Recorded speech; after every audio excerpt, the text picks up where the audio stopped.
Salam, hər vaxtınız xeyirli olsun uşaqlar. Bizim bugünkü mövzumuz təsvir incəsənət 1-ci sinif 8-ci dərsin izahıdır. Heyvanların naxışlı geyimləri. Bəli uşaqlar, bu mövzudur və bununla bağlı da dediyim kimi video çəkəcəm. Uşaqlar, gəlin baxaq görək nədir. Uşaqlar, bildiyimiz kimi bir sıra heyvanların fərqli geyimləri mövcuddur ki, bunlar təbii ki bir sənət əsəridir deyə bilərəm də. Tanrının, Allahın bir sənət əsəridir. Gəlin baxaq bu sənət əsəri necə görsənir. Birinci balıqdan başlayırıq uşaqlar. Balığın üzərində olan pulçuqlar onun dərisinə parazitlərin, dəri altına parazitlərin keçməməsi üçündür. Ki bəzi balıqlar var ki, ümumiyyətlə onlar pulçuqsuz balıqlar olur və onların dərilərinin altına birbaşa parazit keçə bilir və bu insanın belə deyim də, insanın həmin balıqdan qidalanması belə düzgün deyil. Yəni bunu ümumiyyətlə əlavə bir məlumat kimi deyirəm. Burada pulçuqların sıra-sıra düzülmüş bir inci kimi göründüyünü siz aydınca müşahidə eləmiş olursunuz.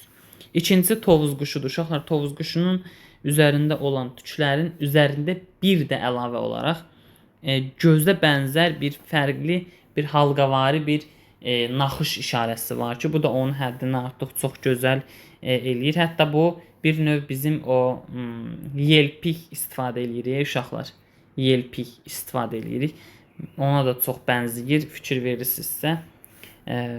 Bir bənzərliyi var yəni. Üçüncüsü isə şipdir, yəni qoyundur. Qoyunun üzərində olan bu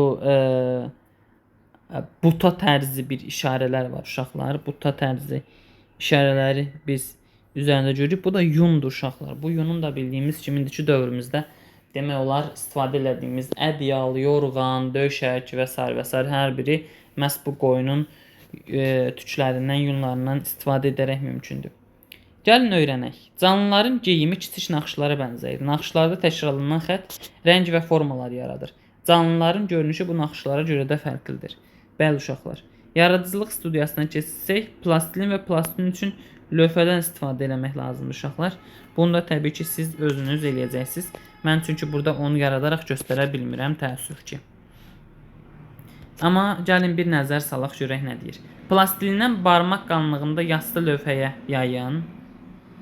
Sonra lövhə üzərində etmək istədiyiniz heyvanın formasını çizirsiniz. Plastik bıçaqla plastilin artıq hissələrini kəsib çıxarırsınız. Bəli. Heyvan dərisinin naxışlarını onun üzərinə vurub həll edirsiniz. Uşaqlar, o qədər də çətin deyil əslində. Yəni çox rahatdır. Sadəcə plastilini yayırsınız, üzərinə heyvanı çəkirsiniz. Heyvanın kənarında olan fiqurları qırırsınız. Qalır heyvan. Sonra heyvanın üzərinə də məsələn balıqdırsa pulçuğunu əlavə edirsiniz. Tovuz quşudursa məsələn lələklərini əlavə edirsiniz. Qoyundursa yunlarını göstərişli şəkildə edirsiniz ki, aydınca görsənsın.